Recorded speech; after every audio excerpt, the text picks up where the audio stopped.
ตัวนี้งานเป็นแผงเย็นตู้แช่3 บานยี่ห้อซันเดนอินเตอร์โคนเนาะแผงเย็นโดกเป็นตามหมดลายหูเหลือเกินลายหูโพดเลยจอดบ่ได้สร้างแผงเย็นเป็นไม้เลยสร้างใดต้องการหรือว่าสร้างใดเจอปัญหาเราสามารถสร้างให้ได้3 มือเครื่องฮอต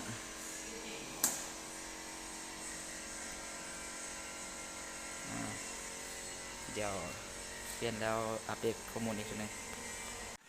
มาสรุปผลงานเปลี่ยนแผงเรียบร้อย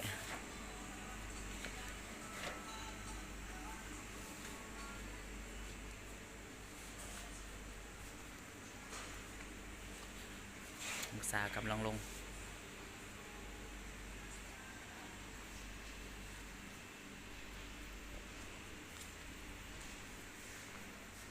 ทางใดต้องการเปลี่ยนแผงเย็นตู้3 บานติดต่อได้เราสามารถสร้างให้ได้นี่ตัวเก่ามัน